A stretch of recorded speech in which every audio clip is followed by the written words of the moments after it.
Organizar aqui, turma, para a gente começar a nossa revisão.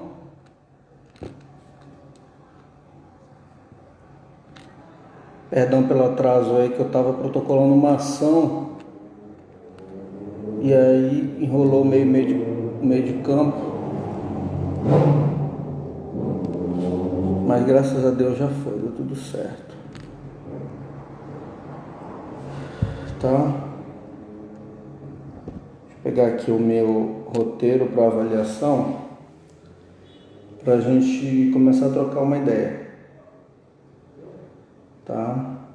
A nossa segunda avaliação não vai estar nada longe daquilo que a gente viu até hoje, né? Certo que o conteúdo final, que já é do direito brasileiro, eu não entrei muito para a gente aprofundar muito, gravei uma aula, né, 2 aulas sobre, porque basicamente eram características que vocês já tinham visto em Direito Constitucional 1, quando a professora Patrícia começou a introduzir a matéria para vocês, que falava justamente do período imperial, né, e da Constituição de 1824 e da Constituição de 1891, né, a Constituição do Império e a Constituição Republicana. Então eu achei melhor focar para a prova do que adentrar muito o assunto, até porque a quantidade de assunto era muito grande. Boa noite, Andrei. Então eu achei melhor a gente ser mais objetivo, porque aí a gente vai só dar uma pincelada aqui, né, só para a gente lembrar mesmo,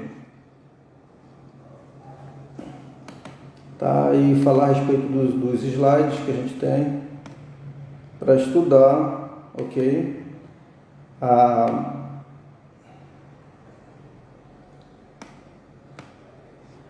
A gente começa lá a nossa avaliação, né? Deixa eu pegar aqui os slides. Começa falando sobre a Grécia Antiga, né? Ou a sociedade grega.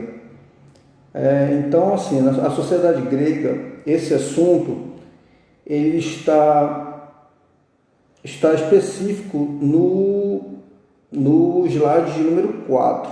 Não sei se você já foi na plataforma para baixar, mas se você não for na plataforma, vá lá e baixa o slide de número 4, ok? Fala sobre a sociedade grega, né? Desse slide de número 4 da sociedade grega, a gente vai falar sobre os magistrados e os árbitros, né? Os magistrados e os árbitros nesse período da sociedade grega. Eu não sei se vocês lembram, mas a gente começou a falar de característica dos magistrados, né? Eles tinham diferentes características, né? Tanto na sociedade grega quanto em Roma Antiga, eles traziam uma característica diferente, né? Então aqui os magistrados, se você quiser acompanhar, está no slide de número 4, que é da sociedade grega, mas na página número 8 do slide. Então ele começa falando dos magistrados, né? Boa noite, Stephanie. Então a gente vai começar falando da sociedade grega, né? Sociedade grega está no slide número 4, eu estou aqui na página 8 do slide, né? Então, assim, fazendo a distinção entre magistrados, tá? Que é o que a gente definiu para cair nessa avaliação, magistrados e árbitros, ok? E aí, Nader, tranquilo? Te liguei agora, tu não me atendeu, cabeção.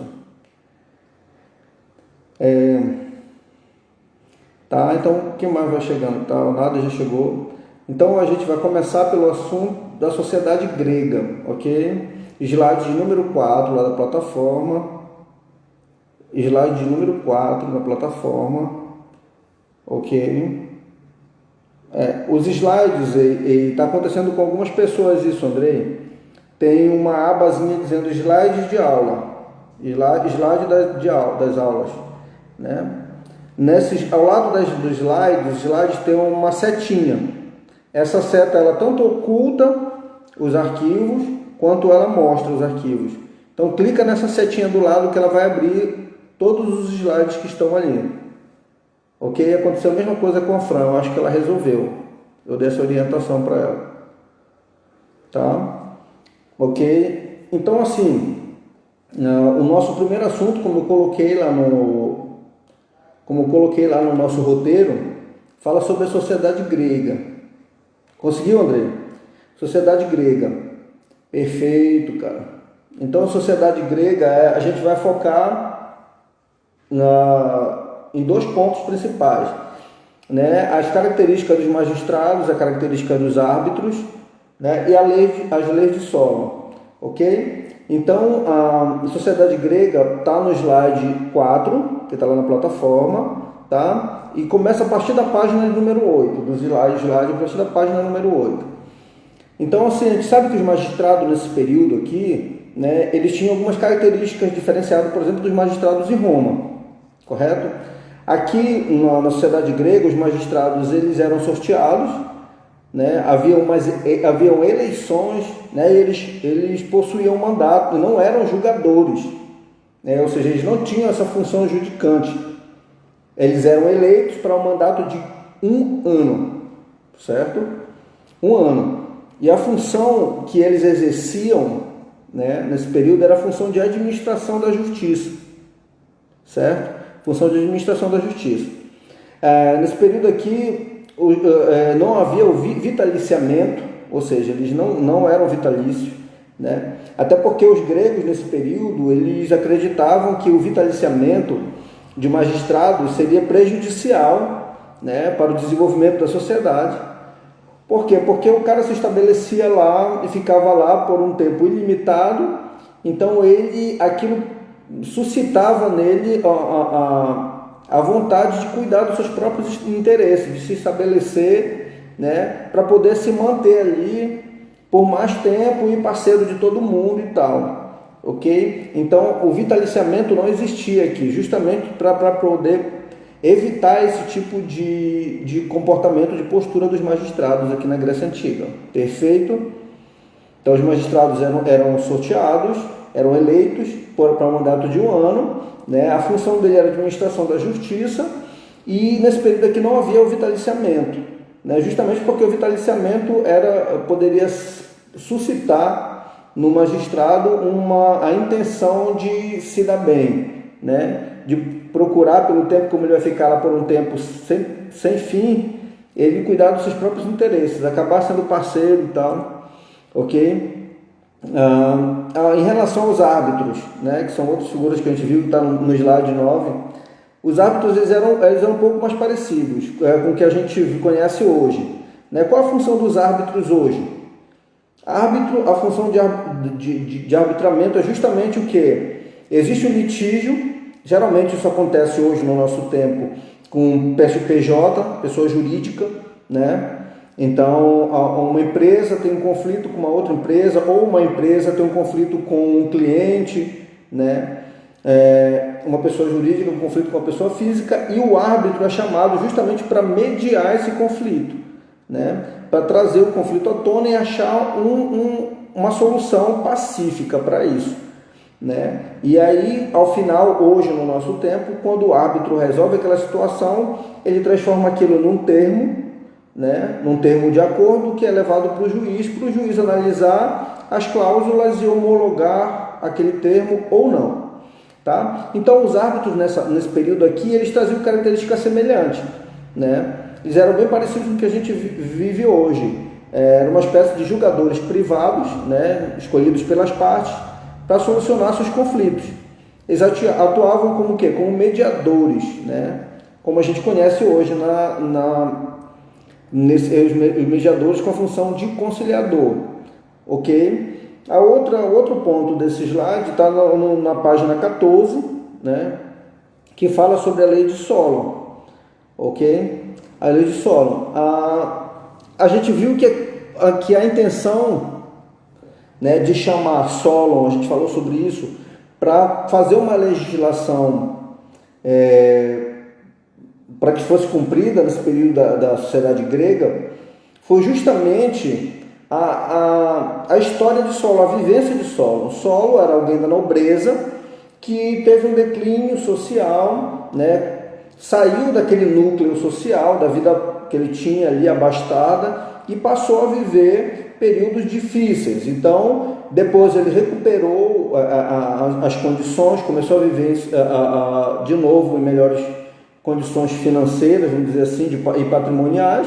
Então, por conta disso, ele foi chamado pelo conhecimento que ele tinha para poder formular normas que tivessem esse sentimento, esse trato, né, principalmente com a classe dos comerciantes, né, para que eles não fossem punidos com tanto rigor, assim como acontecia com a lei de Drácula, né, ou como acontecia antes, a gente observar que havia aquela previsão, né, de se uma pessoa fosse devedor, né, ela podia ser um ávilo, que era uma pessoa livre, mas se ela devesse alguém, por conta da dívida, ela seria servo daquela pessoa até pagar a dívida, né, que depois lá, com o Hammurabi, foi definido o período de 4 anos, né, para que essa pessoa servisse ao outro, e 4 anos daria como paga aquela dívida, ok? Então esse é o sentimento de Solo. Então, assim, por serem muito severas as leis de Drácula, né, aquelas leis não traziam uma paz social, as reprimendas eram graves e tal, e então Solo foi convocado para elaborar normas justamente para trazer essa tranquilidade social, né, porque já tinha vivenciado os dois lados. Então Solo possuía uma origem nobre, né, porém teve um período de decadência e tal, e conseguiu reascender numa classe um pouco mais abastada. Então Solo possuía habilidade comercial apurada, né, e tinha uma preocupação relevante em relação aos devedores. Ele deveria ter proteção e permitir que esses devedores tivessem uma norma, uma lei que, embora reprimisse, mas que permitisse o restabelecimento financeiro dessas pessoas, né? E só instaurou o que foi conhecido nesse período aqui na sociedade grega como igualdade civil, tá? Igualdade civil, ou seja, dentro do que era possível, trazer uma isonomia, ou seja, trazer normas que agissem em favor da sociedade, tentando tirar o distanciamento, né, o máximo possível, tratando de forma igual aquelas pessoas. Essa era a intenção, né? Então, essa igualdade civil, ela suprimiu a propriedade coletiva, né, nesse período. Ela proibiu a hipoteca de terras e também a escravidão por endividamento, aquilo que eu falei para vocês ainda. Então, assim, a lei de Solon buscou trazer uma igualdade civil, suprimindo a propriedade coletiva, né, e proibindo a hipoteca de terras e também a escravidão por endividamento, certo? Ok? O foco dessa lei de Solon vai ser mais nos aspectos civis, tá? Vai ser até aqui, quando se fala da igualdade civil, no slide 17. Nos aspectos penais dela a gente não vai entrar, ok? Fechado? O segundo tópico que a gente preparou para essa avaliação está na sociedade romana, tá? Sociedade romana está no slide seguinte, que é o slide número 5, ok? Então, assim, no slide número 5, a gente vai falar do período da realeza, tá? O período da realeza está justamente do slide na página de número 3, do slide número 5, tá? Então, assim, a gente percebe o seguinte aqui nesse período. A história romana, ela teve uma divisão, tá? A gente já está em Roma agora, saiu da Grécia e foi para Roma. Ela teve uma divisão para compreender nos estudos, para compreender de uma forma mais fácil. Ela foi dividida basicamente em 3 períodos, tá? Então, assim, o período das realezas, né? E a gente observa o seguinte, que nesse período os reis eram eleitos por comícios, tá? Nesse primeiro período, que é o período da realeza, eles eram eleitos por comícios. O que era comício? Eram reuniões feitas por integrantes do povo, né, excluindo nesse caso aqui os escravos e os plebeus. Então, quando fala que integrante do povo, vocês lembram que existia uma classe chamada Ávilos, que eram os livres, e tinha o Hasticton, que era outra classe de homens que eram homens livres também, mas não tinham o mesmo status dos Ávilos.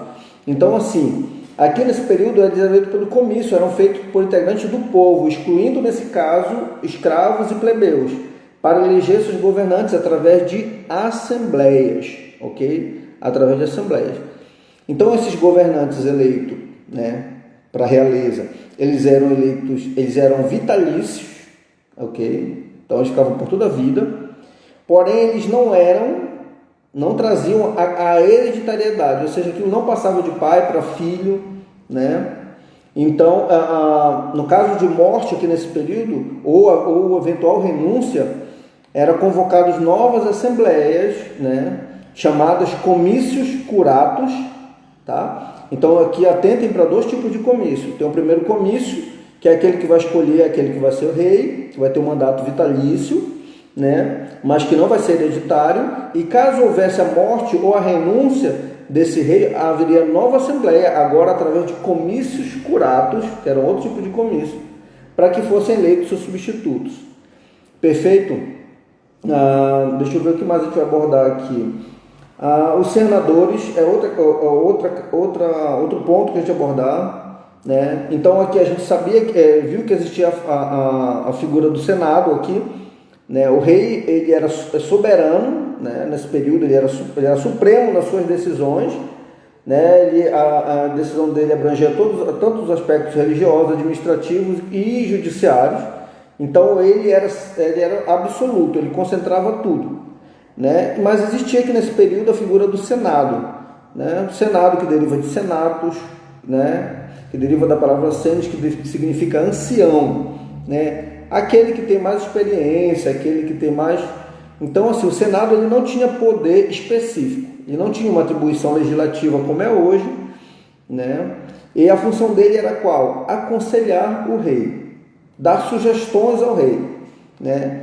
Que nem sempre o rei ouvia, tá? Esse período aqui durou um pouco, mais ou menos 200 anos, até o advento da República, né? A República, que é a coisa do povo, né? Res mais pública, que é a coisa do povo, ok? Aqui com a República, a gente percebe algumas características específicas. Com a República, os romanos decidiram pulverizar o poder executivo, ou seja, tiraram aquele poder que concentrava na mão do rei, né? Poder absolutista do rei, né? A República veio trazer justamente isso, de pulverizar, tirar a mão do único rei, do imperador naquela época, né? E outra característica, a temporalidade dos gestores não atingiu o Senado. Nesse período aqui, né, o Senado ele não era atingido por um lapso temporal, porque eles eram vitalícios. O Senado, sim, era vitalício, tá? Nesse período aqui, eles eram vitalícios, permaneciam por mais de um ano no cargo, tá? Então, a gente percebe aqui a figura dos senadores. Então, nesse período, a gente vai entender as características da realeza e os senadores na realeza e na república. Como era que eles funcionavam na realeza, né? A gente viu que na realeza, vamos lá voltando aqui, o Senado aqui na realeza, eles eram apenas conselheiros do rei, né? Que davam sugestões, o rei seguia se quisesse. E na República, né, o Senado ele já teve uma importância maior, uma importância muito grande. Por quê? Porque aqui como eles eram vitalícios, né, eles permaneceram por mais de um governo, né, nesse período aqui eles passaram a ter uma importância muito maior. Ainda não legislavam como é hoje, né, mas eles traziam consigo uma carga muito grande de influência, né, de memória. Eles ficavam por mais de um mandato, então eles passaram a ter uma importância muito maior no aconselhamento do rei, né? Então, assim, que fazia com que aqueles senadores, os mais antigos, eles detivessem uma parcela de poder que perdurava por muitos anos. Então, os senadores aqui tiveram uma importância muito maior na República, porque eles viviam muito mais, eles tinham uma memória maior e automaticamente eles passaram a ser vistos com maior respeito, ok? A outra parte que nós vamos falar, ela entra no direito medieval, tá? O que vai vir para a nossa prova? Direito medieval, outro ponto. O direito medieval, ele está no slide número 7, tá? No slide número 7. O foco aqui, nesse período, vai ser nas características do direito canônico, tá? As características do direito canônico. Eu quero que vocês fiquem atentos nesse período nas características do direito canônico, nas características iniciais, logo do direito canônico, né? Então, assim, a igreja nesse período aqui, como a gente viu, ela tinha uma influência muito grande, e o direito canônico, por ser um direito que sempre esteve presente ali, porque fazia parte das normas administrativas da igreja, né? Ele sempre esteve em evidência, ele sempre esteve em voga, ele sempre esteve ativo. E nesse período aqui não foi diferente, né? Esse período aqui, o direito canônico, é o direito eclesiástico, o direito da igreja, né? Ele se manifestou, né, como um direito evidente, utilizado por praticamente todos os países da Europa Ocidental naquele período, né? Então, o direito canônico ele tem uma importância muito grande, tá? No direito medieval, porque enquanto o Império Romano houve um declínio nas normas do Império Romano, houve um declínio, né, nas forças do imperador, e houve uma ruralização do sistema nesse período. Por quê? Porque por conta da invasão dos povos bárbaros, né, todo mundo se refugiou aonde? Na zona rural, né, e pediram proteção para aqueles senhores que tinham aquelas terras, né, e se recolhiam como povoados ao redor da casa grande daquele senhor. Esse período se chamou de período feudal, né, ou feudalismo. Então, o senhor feudal tinha a grande casa e ao redor ficavam os vassalos, que eram aqueles que prestavam serviço para o senhor feudal. E o direito canônico, nesse período de declínio do Império Romano, ele sempre se manteve estável, né, e de cumprimento de todos. A igreja católica, nesse período, né, ela concentrava algumas características, e é aqui que eu quero que vocês foquem, né? O direito romano, nesse período, o direito canônico, ele tinha uma influência muito grande. Então, quais as características principais desse período, né? Sim, isso mesmo, mano. Ele varia como uma lei geral. Por quê? Porque ele se manteve estável, né? E como a igreja ela trazia uma característica unitária nesse período, o direito canônico trazia uma característica unitária, ou seja, o cristianismo, a igreja católica era a única que predominava em toda a Europa Ocidental naquele período. Então, assim, as normas do direito canônico, que eram normas internas da igreja, norma de caráter administrativo, né, e também entravam no caráter do direito civil, do direito penal, elas foram normas de segmento geral naquele período. Norma de segmento geral. Onde a igreja tinha alcance, o direito prevalecia, já que o direito romano entrou em declínio nesse período, tá? Então, características do direito canônico nesse período: ele era unitário, né? Havia predominância da escrita, tá? Porque vocês lembram que o direito romano, uma das características do direito canônico era justamente o conhecimento, né? Diferente daquelas normas que a gente via na Grécia Antiga, né? Que a gente viu nas primeiras codificações, que eram baseadas nas relações pessoais, né? Nesse período aqui, não, os monges ficavam reclusos nos mosteiros, e lá eles estudavam os escritos sagrados, além de estudar as normas administrativas da igreja. O foco deles era justamente utilizar, e as normas sagradas, aquilo que eles estudavam, eram normas escritas. Aqui, o direito romano canônico se destacou nesse período, porque enquanto no feudalismo houve o retrocesso para as normas costumeiras, para as normas consuetudinárias, o direito romano ele manteve como principal característica a norma escrita, ok? Norma escrita. Então era um direito unitário, porque o cristianismo nesse período ele alcançava toda a Europa Ocidental, então era um caráter unitário, né? Havia esse predomínio. a característica da escrita, né, porque o direito aqui ele sobrepôs o direito costumeiro, né, o direito oral, aqui as normas eram escritas, os monges estudavam e havia inclusive compêndio de normas e tal, e ele trazia a regulamentação do direito privado, tá? Eu estou aqui na página 8, ok? Do nosso slide número 7. Então ele trazia a regulamentação do direito privado. A gente vê isso mais detalhado lá para frente, mas eu quero que vocês foquem nessas 3 características. Por quê? Porque a regulamentação do direito privado, nesse período, ele diria aspectos civis, tudo aquilo que tinha a ver com casamento e divórcio, né? Casamento e divórcio, nisso o direito canônico, a igreja, né, o direito eclesiástico, que era o direito canônico, ele tinha vigência, ele trazia normas específicas para essas áreas. Então, 3 características do direito romano, do direito canônico: era um direito unitário, né, trazia a predominância da escrita, e a regulamentação do direito privado, específico em aspectos de casamento e divórcio. Tá? O outro ponto para a gente focar aqui nesse direito medieval é o Tribunal do Santo Ofício, né? Vocês lembram aqui que o Tribunal do Santo Ofício ele tinha uma função principal, né? Que era julgar que tipo de crimes?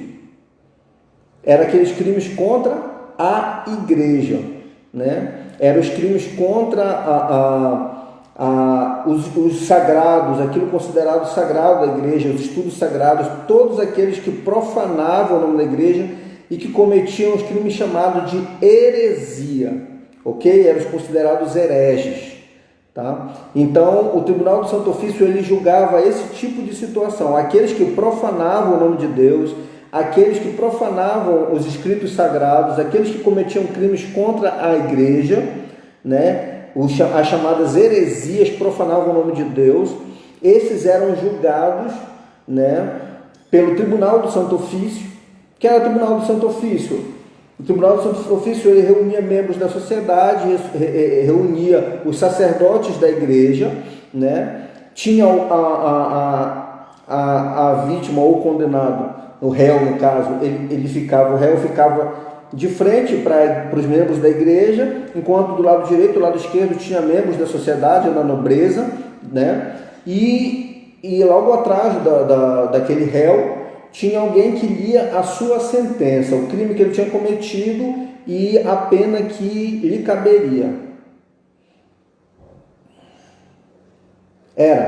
O Tribunal do Santo Ofício, ele era mais penal do que civil, né? Porque ele punia os crimes contra a igreja, aquilo que era considerado crime contra a igreja, né? O aspecto penal, aquilo que a pena respectiva àquela conduta causada. E por conta disso, foi justamente no período da Inquisição. Lembrando que a Inquisição, quando se fala de Inquisição, se fala de um ato unilateral, sem ampla defesa, contraditório. Então, aquilo que chegava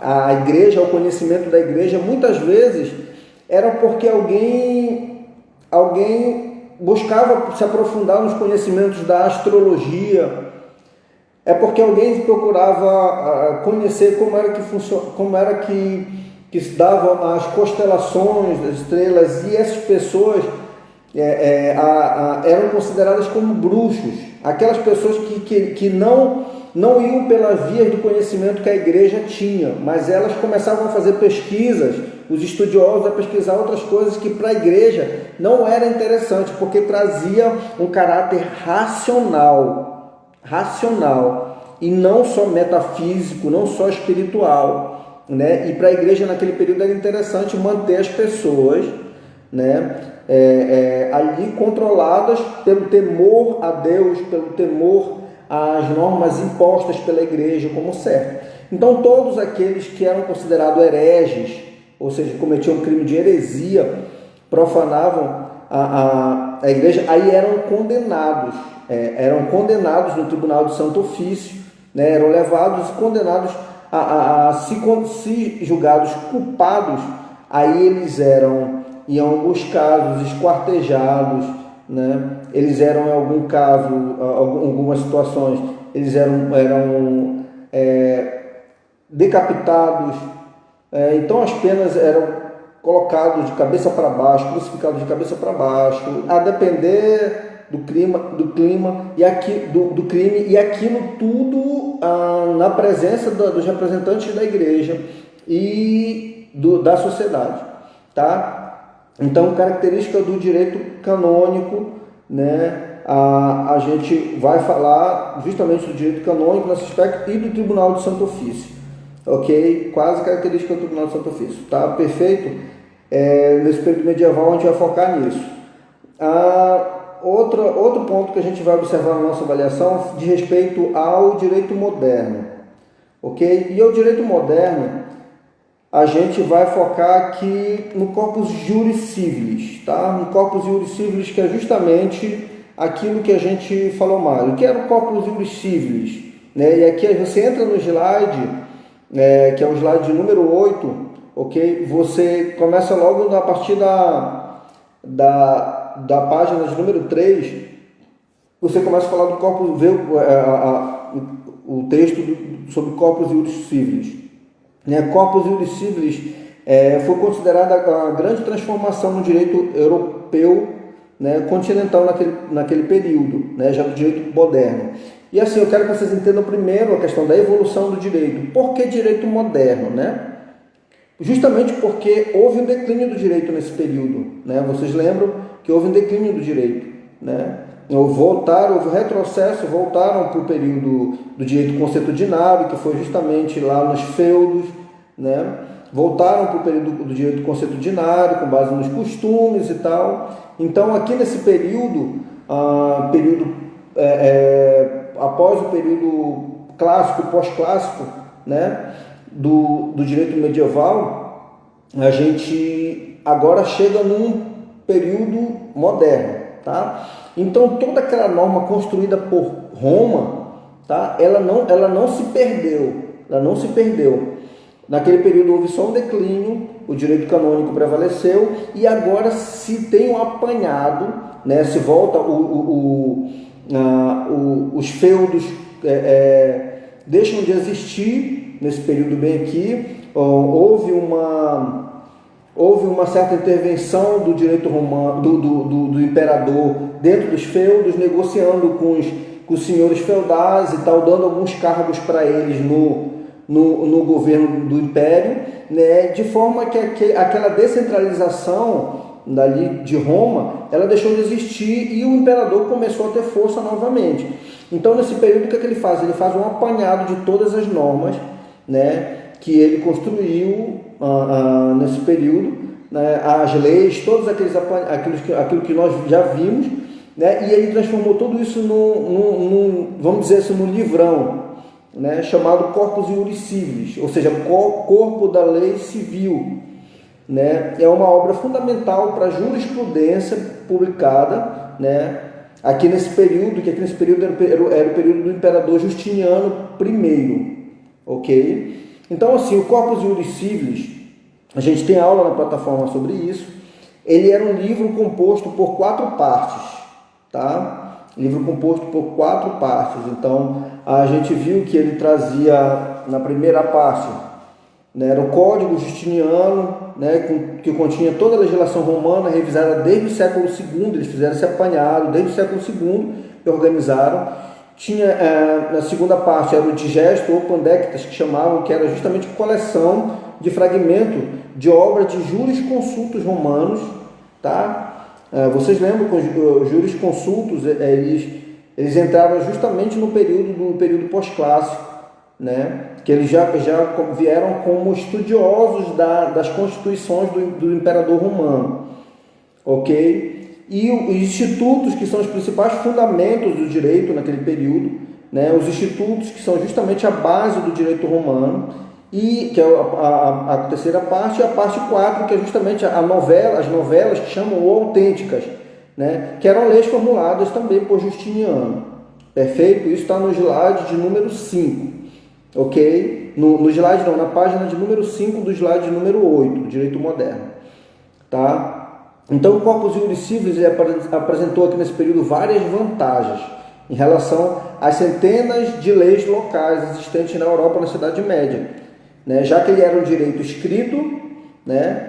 E enquanto os direitos das demais regiões da Europa medieval ainda se mantinha com base nos costumes, ou seja, consuetudinário. Aqui a intenção desse período do Império Romano, de Roma, aqui nesse período, era justamente o quê? Trazer uma segurança jurídica para a região, de forma que houvesse, né, um investimento, um interesse externo em investir em Roma. Então, justamente, o Corpus Iuris Civilis ele surgiu como um direito necessário ao progresso econômico e social em oposições às instituições tradicionais da Idade Média, tá? E nos países que não adotavam diretamente o Corpus Iuris Civilis, ele tinha um caráter supletivo, né? Ou seja, naquilo que o direito local não abrangia, o Corpus Iuris Civilis entrava para suprir, já que ele tinha norma de caráter penal, norma de caráter civil, fazia menção ao direito comercial, tá? Então, o Corpus Iuris Civilis foi a obra do direito romano, a obra-prima do direito romano foi considerada, tá? E que acabou sendo a base do nosso atual ordenamento jurídico, tá? Ok? Então, assim, a gente vai focar nessa parte para a nossa avaliação. A gente vai entrar também no direito erudito, tá? Que está justamente na página 8 do slide número 5 do direito moderno, tá? Esse direito erudito é justamente um direito moderno, atual, né? Que foi considerado assim, direito moderno, né? Direito erudito. Então ele foi estudado nas faculdades em relação aos direitos locais. Assim, ele tinha muitas vantagens em relação aos direitos locais. Primeira vantagem, isso tem um quadrante aí no slide para vocês na página 8, que a primeira vantagem do direito erudito em relação aos direitos locais era qual? Ele era um direito escrito, tá? Enquanto os outros, olha aqui, ele fala, contrastava com os direitos de diferentes regiões da Europa que ainda eram consuetudinários, tá? Ou era com base nos costumes. Então essa é uma característica do direito erudito ou do direito moderno. Outra, era comum a todos os mestres, ou seja, excetuando as normas de variação, aquelas que mudavam de escola para escola, né, cada cultura local que trazia e tal, excetuando as normas de variações de interpretação de escola para escola, ele era comum a todos os mestres, tá? Então, assim, é tipo como se fosse uma norma aqui determinada, criada pela Câmara Federal Brasília, pelo Congresso Nacional, criou uma norma federal, tá? Essa norma era comum para todos os mestres, ensinavam com base nessas normas, tá? E naquilo que era característica, por exemplo, do Pará, que tinha um caráter cultural e tal, nesses aspectos eles focavam, mas aquilo que era de segmento de todos, isso era prioridade a todos os mestres que ensinavam naquela época. Então essa é uma das vantagens do direito erudito. A outra vantagem, ele era mais completo que os direitos locais, justamente porque ele havia previsões de várias instituições desconhecidas para a sociedade feudal. Justamente o caráter aqui para se analisar é o direito costumeiro, né, e o direito escrito, normatizado aqui, tá? Então ele era mais completo, né, do que o direito costumeiro, o direito feudal, da sociedade feudal, porque era com base nos costumes. Com base no costume é o direito restrito, é aquele que eu aprendo ali pela repetição, pela prática reiterada, no dia a dia, no cotidiano, tá? Então são as mesmas coisas. Ele era mais completo porque ele trazia várias matérias escritas, tá? Era disciplinado de vários, né? E havia previsões de várias instituições, de vários institutos, trazia vários temas, civil, penal, né? E ele era mais evoluído. A sociedade romana, né, tinha sido superior ao estágio que se encontrava na sociedade medieval, tá? E seus institutos serviam como uma luva para a necessidade de progresso econômico e social da época, aquilo que eu falei para vocês. Então ele era mais evoluído, né? Por conta disso, houve uma estabilidade nesse período aqui, porque as normas do Corpus Iuris Civilis, elas davam segurança jurídica, né, para aqueles comerciantes, para aqueles que faziam as navegações. Então ela dava normas, trazia respaldo, né? Então o direito erudito nesse período aqui, o direito moderno, ele teria essas vantagens em relação aos direitos locais, tá? Isso, observe muito bem isso. O mercantilismo exigia uma nova estrutura jurídica naquele período, que era justamente para garantir a estabilidade do direito, tá? Então isso está na página 9, né? Então quando o direito erudito, né, o direito moderno, baseado no direito romano, passa a ser aceito como fonte subsidiária, em quase todos os sistemas europeus ocorre a migração dos sistemas jurídicos do estágio irracional para o estágio racional. Olha isso que é interessante, propiciando que o feudalismo fosse superado e que o direito escrito passasse a ser a regra, com a lei superando o costume, tá? Então o direito moderno ou o direito erudito nesse período, ele veio justamente como esse estágio onde o estágio racional supera o irracional, ou seja, a lei escrita, a norma escrita supera o costume. Muito interessante, tá?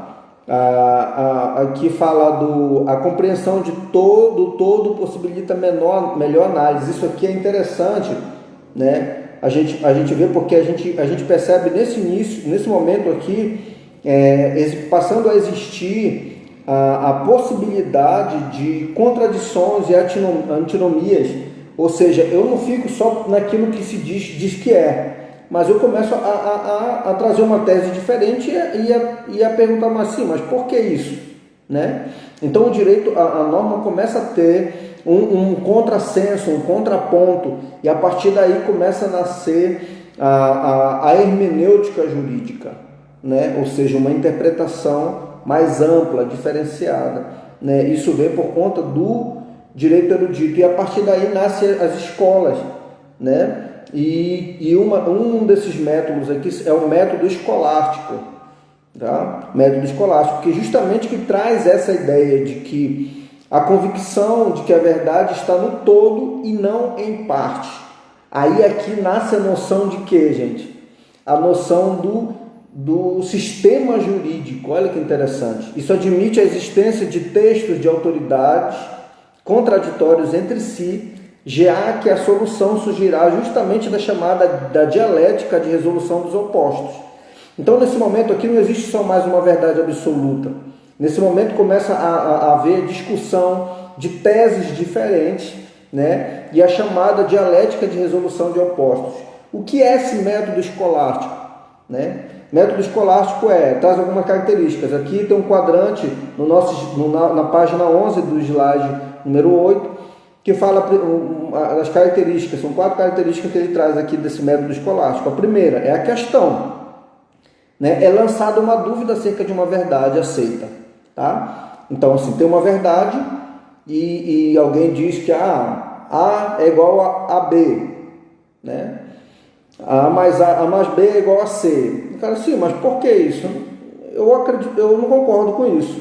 E aí gera uma questão, lança uma dúvida sobre isso. Por que A mais B é igual a C? Né? Daí gera uma proposição, apresenta citações de autoridades a favor da tese. Então aqui começa a desenvolver uma tese a favor e uma tese que é a oposição, que é uma tese contrária, ok? E o resultado disso é chegar a um senso comum, que é chamada a solução, ou seja, a conclusão apresentada pelo debatedor, defendida isso publicamente. Isso aqui chama-se dialética de resolução de opostos. Cara, muito show. É algo que a gente vive hoje, contraditório, né? É um dos princípios da nossa Constituição, trazido lá no artigo 5º, contraditório, ampla defesa, ou seja, não existe mais só uma verdade, mas se abre espaço para que o outro demonstre, né, a sua visão dos fatos, a sua tese, e o outro possa se opor, e o resultado disso é justamente a solução, né, que é a conclusão desse debatedor com um consenso das partes, o nascimento de uma tese majoritária. Fechado? Método escolástico. Ok? E a gente chega num outro ponto que a gente vai focar aqui, tá? Desse direito moderno, que é a comulau. A comulau ou comulau, né? Que é o sistema jurídico elaborado bem aqui, com base, né, embasado nas decisões de jurisdições reais. Esse tema aqui eu não vou falar nada, não vou adentrar, porque é o que vocês estão desenvolvendo na pesquisa de vocês, né? E provavelmente vai cair aqui nessa situação uma pergunta dissertativa, descritiva, trazendo um exemplo para que vocês digam, por exemplo, se é comum law ou se é civil law, ou pedindo para que vocês falem com a palavra de vocês o que é o sistema comum law e o que é o sistema civil law, que é o objeto da pesquisa de vocês, certo? Então eu não vou adentrar, vou deixar vocês desenvolver a pesquisa e aprender sozinhos, ok? E a gente entra aqui no penúltimo ponto da nossa avaliação, que é o direito brasileiro, tá? Do direito brasileiro, a gente vai focar em 2 aspectos apenas. No Brasil colônia, né, especificamente nas ordenações afoncinas, tá, a divisão. Isso está no slide que eu postei para vocês, o último, que é o slide número 9. Tá? O slide número 9, e a gente começa a falar do Brasil colonial, e as ordenações afoncinas, elas estão justamente no slide de número 12, na página de número 12 do slide número 9, tá? Na página de número 12. Então, o que são as ordenações? Né? Eram como foi chamados, normas de segmento, disciplinando algumas matérias trazidas com o nome do seu criador. Né? Então, aqui no caso, as ordenações afoncinas, elas surgem no ano de 1446, em Portugal, né? E foram constituídas por quem? Pelo rei Afonso V, tá? Por isso o nome de ordenações afoncinas. Né? Elas tiveram uma influência muito grande do direito canônico, né? E dos costumes portugueses. Tá? Então, quando se fala direito canônico e dos costumes portugueses, essas normas elas já trazem uma carga muito forte não do liberalismo, mas de algo bem concentrado mais nos costumes e tal, na cultura da época. Então, assim, elas foram divididas em 5 livros que continham matérias de direito penal, civil, olha que evolução, administrativo, direito marítimo, comercial, eclesiástico, direito do rei, da nobreza, processual civil e processual penal. Então, essas ordenações afoncinas, elas foram assim uma evolução no sistema daquela época, tá? No sistema jurídico daquela época. E olha aqui outro interessante, que ainda está no slide, na página 12 do slide 9. O judiciário nessa época foi dividido em 3 graus de jurisdição. Isso aqui foi né? Então, primeiro, juízes singulares, como existe até hoje, primeiro grau. Segundo grau, os tribunais colegiados, como existe até hoje. E o terceiro grau, que diferencia um pouco no nome, mas acaba trazendo o mesmo sentimento do que existe hoje, que é a casa de suplicação aqui nesse período, ou seja, onde você vai suplicar aquilo que você não conseguiu nas outras 2 instâncias. Tá? Então, primeiro grau, juízes singulares, segundo grau, tribunais colegiados, e terceiro grau, a casa de suplicação. Tá? A gente vai falar também das ordenações manuelinas, ok? Que vai ser objeto da nossa prova também, que também trazem o quê? Manuelinas, porque traz consigo o nome do seu criador, que foi aqui no caso, elas foram originárias do ano de 1512 e receberam esse nome devido ao criador, que foi o rei D. Manuel I, chamado O Venturoso. Né? Elas traziam influências das leis extravagantes. Né? Quando falo em leis extravagantes aqui, entendam as leis internacionais de outros países e tal. Né? As leis extravagantes da época. E também trouxe um pouco das leis afoncinas. Qual era o foco dessa legislação das ordenações manuelinas? O direito marítimo e os contratos mercantis. Tá? O direito marítimo e os contratos mercantis. Tá? Da mesma forma aqui, traz uma observação, as ordenações filipinas influenciaram o direito português nos anos 60. E é o outro foco aqui, que é justamente as ordenações filipinas, né? Que a gente também vai ser objeto da nossa avaliação, né? Deixa eu ver aqui se estão... Não, é só as afoncinas e manuelinas, tá? A gente não vai entrar nas filipinas, ok? a gente vai entrar no período das revoltas já. Então, ordenações afonsinas, manuelinas e o período das revoltas. O período das revoltas, eles começam aqui na página número 15 do slide número 9, tá? Página número 15. Então, assim, o que foram essas revoltas? A gente percebe que bem aqui a sociedade do Brasil colônia, ela tinha alguns traços de desenvolvimento, por exemplo, um cenário de desigualdade muito grande. Então, haviam o império, né, uma nobreza nesse período, né, o imperador. Então, aqui nesse momento tinha os amigos deles, aqueles que vinham de Portugal, que eram trazidos para perto, né? E com esses compartilhavam terras, davam patrimônio, a coroa beneficiava mais. E por conta disso começou a haver privilégios para essa elite, chamada uma elite interna, né? Então, assim, durante essa época, estava o país aqui, no caso do Brasil, atrelado à metrópole, Portugal, aqui era a colônia de Portugal. E então aqui havia uma elite que comandava, né? E os interesses portugueses, eles atendiam essa elite, né? E a elas eles davam privilégios e tal. E aí aqui tem o ciclo do ouro, que foi iniciado no século XVI, o ciclo do café, e em todo esse período eles eram beneficiados. E aqui algumas classes, né, foram deixadas para segundo plano, elas não tinham privilégio algum, entre elas os negros, os índios, os escravos, os pequenos proprietários das terras, os homens posteriormente livres, né? Então esses eles não tinham garantia, e aí essa turma começou a se revoltar, e em vários lugares do Brasil começaram a ter revoltas, né? E aqui eu quero que vocês foquem principalmente nessas duas que foram as principais, as mais importantes, né? As duas mais importantes revoltas no Brasil que foi a Inconfidência Mineira, né? Em Minas Gerais, claro, e a Conjuração Baiana, né? Na Bahia, né? Foram de maior repercussão de luta na história nesse período, por liberdade, direito da população contra o monopólio português no comércio e na exploração dos recursos naturais. Então essa classe menos favorecida, né, ela começou a se manifestar justamente para que fosse vista, né? E a gente percebe isso aqui, a gente vai da página até a página 17, né? Então, assim, nessa primeira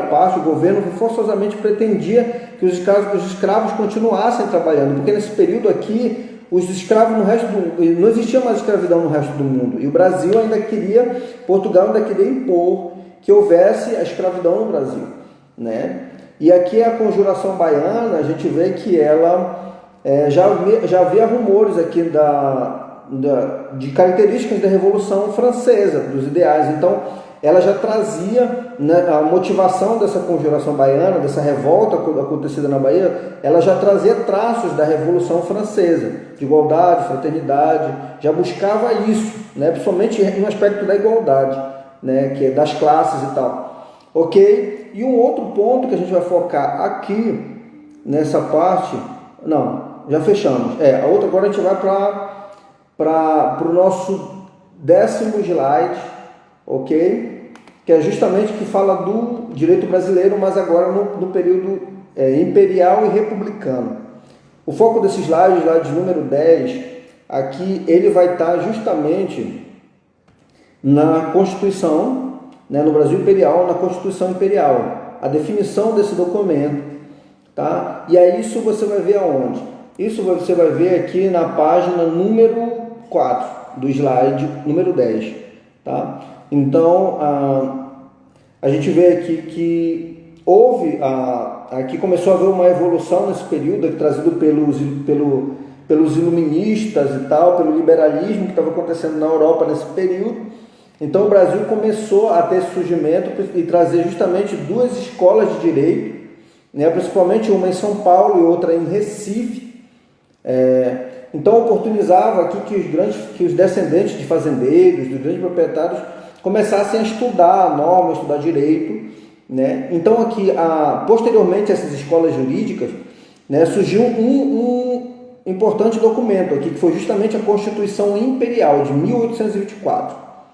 Aí que você atende para as características. Então, Essa Constituição de 1824, ela trazia uma forma monárquica de governo, né, que caracterizava o quê? Pela vitaliciedade e hereditariedade, né?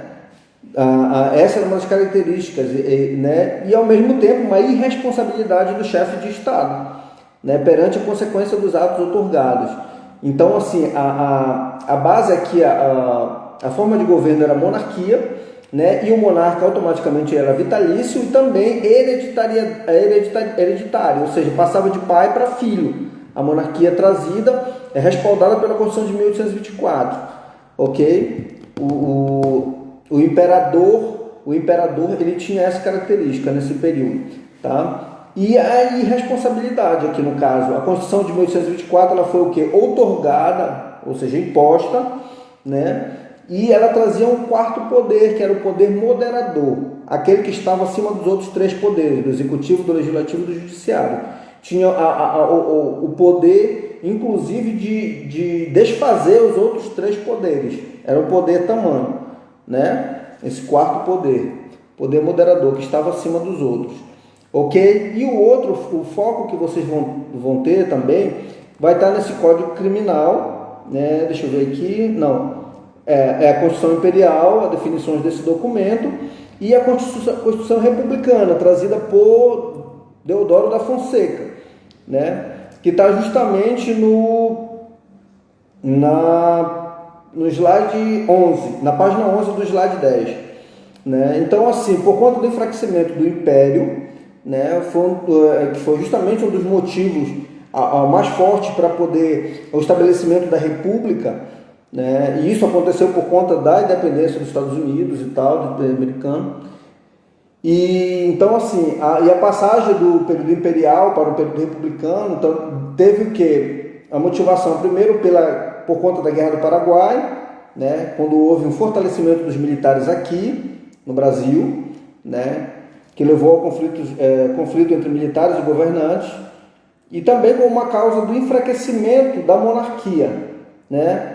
Por quê? Porque ela perdeu o amparo de quem? De quem mais lhe apoiava, que era a igreja, tá? Ela perdeu o amparo da igreja. E a Constituição, outras características aqui, fala da Lei Áurea, em 1888, né? Que era um sustentáculo, justamente porque aqui nesse período deixou de existir a escravidão, né? A expansão cafeeira, a Revolução Industrial, ou seja, o Brasil começou a viver um novo tempo, né? Uma visão mais aberta, né? E aí também houve uma crise econômica, extinguiu-se nesse período o poder moderador, né? Passando agora a existir os três poderes, o executivo, o legislativo e o judiciário, né? E aqui nesse período ainda vigorava o voto de cabresto, né? Que era justamente aqueles coronéis tinham, né, o controle, né, o abuso de autoridade, eles impunham a compra de voto e assim utilizavam também dessas vantagens, desse favorecimento pessoal de terceiros. E aqui tem uma característica toda do voto, você pode ler aqui, né, votava aqui desde que a pessoa tivesse 21 anos, fosse alfabetizado, do sexo masculino, tivesse uma quantidade de bens, né, esse é o voto censitário que chamava. Com isso formou uma sociedade machista, coronelista e tal nesse período, e mantida pela política chamada do café com leite, que se mantinha entre paulistas e mineiros, tá? Então aqui, mas o foco está bem aqui, o foco está no slide, na página 14 do slide 10, tá? O foco está aqui, nessa página, na página 14 do slide 10, a Constituição da República, né? Com a queda do Império em 1889, foi proclamado em 1891 a Constituição Republicana. Tá? Nesse período se instalou o governo provisório, né, por intermédio de Deodoro da Fonseca, que estabeleceu novas diretrizes para o Estado brasileiro. Quais foram essas diretrizes? Escolheu a República Federativa do Brasil como regime político, olha, isso se mantém até hoje, tá? Transformou as províncias em estados, dissolveu as assembleias de províncias e câmaras e estendeu a cidadania brasileira, tá? Além de convocar uma Assembleia Constituinte, ok? Essa Constituição também teve outras características, O Instagram já está encerrando o meu tempo aqui. Dê uma lida mais no slide 10, a página 15, tá? Vejam lá na plataforma. Obrigado.